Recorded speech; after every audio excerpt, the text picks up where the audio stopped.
రాజ్యాంగ పరిరక్షణ యాత్ర కుప్పం నుండి పరిరక్షణ యాత్ర ఎస్సీ వర్గీకరణ వ్యతిరేకిస్తూ క్రిమినల్ విధానం దళిత రాష్ట్రాలకి ఎస్సీ రిజర్వేషన్ ఆదాయాలని చెప్పి రాష్ట్ర వ్యాప్తంగా ఉన్నటువంటి అన్ని మాలలు కలుపుకొని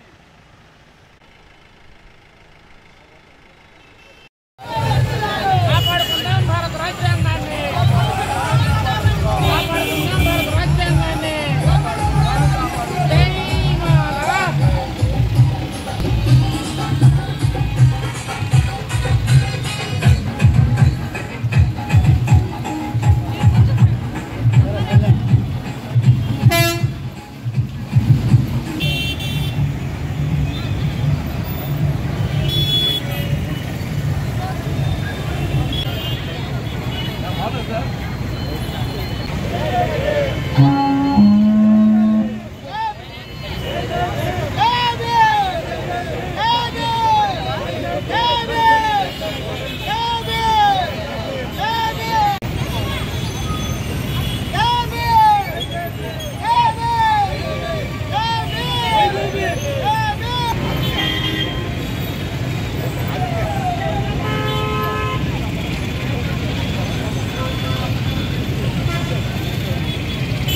మంచా నాగమల్లేశ్వరి మాల మహానాడు జాతీయ మహిళా అధ్యక్షురాలిని.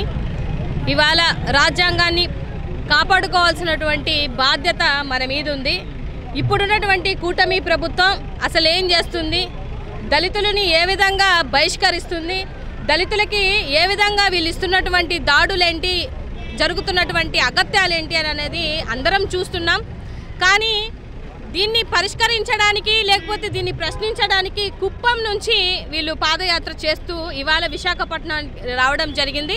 విశాఖపట్నంలో మా ఆధ్వర్యంలో ఇవాళ జరుగుతున్నటువంటి ఈ కార్యక్రమం నేను నిజంగానే ఆనందిస్తున్నాను, అభినందిస్తున్నాను. ఈ సందర్భంగా అశోక్ గారిని కానీ లేకపోతే చెన్నకేశ్వర్లు గారిని కానీ అదేవిధంగా ఒక ఎక్స్ మంత్రి అయినప్పటికీ కూడా కుప్పం నుంచి తోడుగా ఉన్నటువంటి సార్ కోసం కానీ డెఫినెట్గా ఇదైతే రాజ్యాంగాన్ని కాపాడుకోవాల్సినటువంటి బాధ్యత మా మీద ఉంది. నిజంగా ఇవాళ చెప్తున్నాను, ఆడపిల్లల మీద జరుగుతున్న అగత్యాలు కానీ అన్నదమ్ముల్లా కలిసి ఉన్నటువంటి మమ్మల్ని విడదీసే ప్రయత్నం చేసినటువంటి మీరు ఇవాళ ఇష్టం వచ్చినట్టుగా అడ్డగోలుగా మీరు రిజర్వేషన్లను తీసేసి మీరు చూస్తున్నటువంటి ఆటని రాబో రోజులలో సమాధానం చెప్పేది కూడా మాలలే అన్న విషయాన్ని గుర్తుపెట్టుకోండి. ఎందుకంటే ఎన్నిసార్లు మాలలు మీకు బుద్ధి చెప్పినా గతంలో ఒకసారి ఇలాగే మీరు వర్గీకరణ చేశారు, దాని తర్వాత మీకు బుద్ధి చెప్పడం జరిగింది. ఇప్పుడు కూడా వర్గీకరణ చేశారు.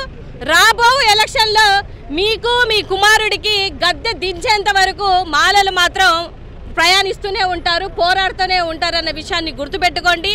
ఇప్పటికైనా మీరు చేసినటువంటి ఏదైతే అన్యాయం ఉందో దాన్ని వెనక్కి తీసుకుంటారని, ఆర్టికల్ 341 ప్రకారం రాజ్యాంగానికి లోబడి మీరు తీసుకోవాల్సినటువంటి ఏవైతే నిర్ణయాలు మార్చుకుంటారని ఈ సందర్భంగా నేను తెలియజేస్తున్నాను. ఇక నుంచి వచ్చినటువంటి మా అన్నదమ్ములకి, వచ్చినటువంటి మా జాతి బిడ్డలందరికీ నా మనస్ఫూర్తిగా కృతజ్ఞతలు తెలియజేస్తున్నాను. అలాగే పిలవగానే వచ్చినటువంటి మీడియా మిత్రులకు కూడా కృతజ్ఞతలు తెలియజేస్తున్నాను. చివరిసారిగా చెప్తున్నా, ఖబర్దార్ ఉన్నటువంటి కూటమిలో ఉన్నటువంటి ప్రతి ఒక్క నాయకుడికి చెప్తున్నాను, మిమ్మల్ని మీ గద్దె దించేది మాత్రం మాలలే అని గుర్తుపెట్టుకోవాల్సిందిగా ఈ సందర్భంగా తెలియజేస్తూ జై భీమ్. నా పేరు తులిమిల్లి అశోక్ బాబు, రాష్ట్ర మాల ఉద్యోగుల సంఘ అధ్యక్షుడిని. ముఖ్యంగా ఈరోజు రాజ్యాంగ పరిరక్షణ యాత్ర విశాఖపట్నానికి విచ్చేసింది. ఈ యొక్క రాజ్యాంగ పరిరక్షణ యాత్ర ఆగస్టు 3న కుప్పం నుండి ప్రారంభమై ఎస్సీ వర్గీకరణకు వ్యతిరేకంగా, అదేవిధంగా ఎస్సీల మీద జరుగుతున్న దాడులను వ్యతిరేకిస్తూ, అదేవిధంగా ఎస్సీ జనాభా పెరిగిన దానికి అనుగుణంగా 20% రిజర్వేషన్ శాతం పెంచాలని, అదేవిధంగా మరి ముఖ్యంగా దళిత క్రైస్తవులు కూడా ఎస్సీ రిజర్వేషన్ హోదా ఇవ్వాలని, ప్రైవేట్ రంగాల్లో రిజర్వేషన్లని అమలు చేయాలని, ఎస్సీ రిజర్వేషన్ వర్గీకరణని ఈ యొక్క కేంద్ర రాష్ట్ర ప్రభుత్వాలు వెనక్కి తీసుకునే వరకు కూడా అన్ని పార్టీలకి, అన్ని వర్గాలకు అతీతంగా మాలలందరం కూడా చైతన్యం చేస్తూ రాష్ట్ర వ్యాప్తంగా కూడా ఈరోజు రాజ్యాంగ పరిరక్షణ యాత్ర చేస్తున్నాం. రాజ్యాంగం ఇచ్చినటువంటి రిజర్వేషన్ హక్కులు కాపాడుకొని మా బిడ్డల భవిష్యత్తుకై అందరం కలిసి నడుస్తున్నామని చెప్పి ఈ సందర్భంగా తెలియజేస్తా ఉన్నాం. Thank you. నా పేరు doctor Dasari Chennakesavulu, Republican party of India state president. మిత్రులారా, ఈ రాజ్యాంగ పరిరక్షణ యాత్ర ముఖ్య ఉద్దేశం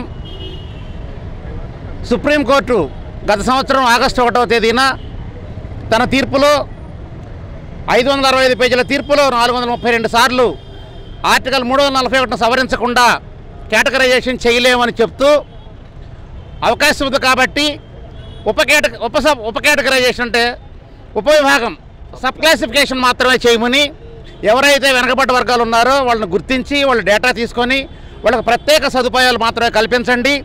ఈ మా తీర్పుని ఓటు బ్యాంకు రాజకీయాలకు వాడుకోవద్దని చెప్పేసి న్యాయ వ్యవస్థ ఇచ్చేటటువంటి విశ్లేషణకి లోబడి ఉండాలని తీర్పు ఇవ్వడం జరిగింది.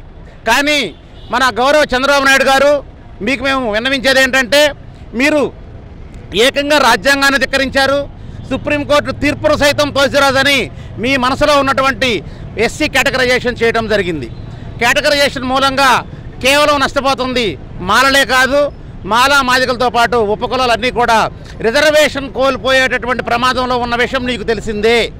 వీళ్ళందరికీ రిజర్వేషన్ లేకుండా చెయ్యాలనే ఉద్దేశంతో నువ్వు ఈ కేటగరైజేషన్ చేయడం జరిగిందని ఇందు మూలంగా నీకు తెలియజేస్తూ దయచేసి ఈ కేటగరైజేషన్ని ఈ బిల్లుని వెంటనే వెనక్కి తీసుకోండి.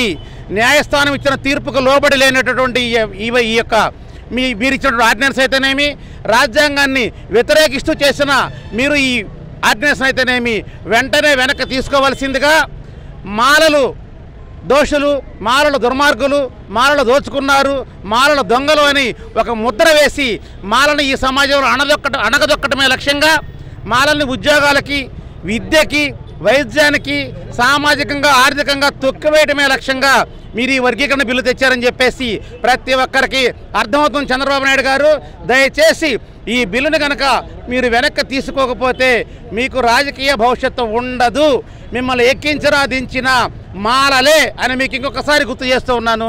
జై భీమ్. రాజ్యాంగ పరిరక్షణ యాత్ర ఆగస్టు 3న మొదలైంది కుప్పంలో. ఈరోజు విశాఖపట్నం వాకా వచ్చింది. దాదాపు 700 కిలోమీటర్లు ప్రయాణమై విశాఖపట్నం నడిబొడ్డులో చేరి 2 మాటలు చెప్పక తప్పదు. చంద్రబాబు నాయుడికి దళిత్ కెమిస్ట్రీ తెలియదు. ట్రాప్లో పడ్డాడు, పప్పులో కాలేశాడు చంద్రబాబు నాయుడు. స్టాలిన్ పక్కనే ఉన్నాడు, ఆయన కంటే అనుభవంలో తక్కువ. ఈయన 15 ఏళ్ళు ముఖ్యమంత్రి, ఆయన 5 ఏళ్ళు పూర్తి చేసుకోబోతున్నాడు. అక్కడ కూడా మాలా మాదిగలు ఉన్నారు. ఆయన ఎంత చక్కగా ముందుకు చేసుకొని వెళ్ళాడు. మరి ఉత్తరప్రదేశ్ రాష్ట్రంలో కూడా ఉన్నారు మాలా మాదిగలు, అక్కడ ఎందుకు చేయలేదు? చీఫ్ మినిస్టర్ అక్కడ, బీజేపీ వాళ్ళు అక్కడ ఎందుకు చేయలేదు? స్టాలిన్ ఇక్కడ ఎందుకు చేయలేదు? తెలివిగా వాళ్ళు వెళ్ళారు. చంద్రబాబు నాయుడు పప్పులో కాలేశాడు. దీనివల్ల నష్టం. వెంటనే వర్గీకరణ వెనక్కి తీసుకోవాలని నేను సున్నితంగా తెలియజేస్తాను.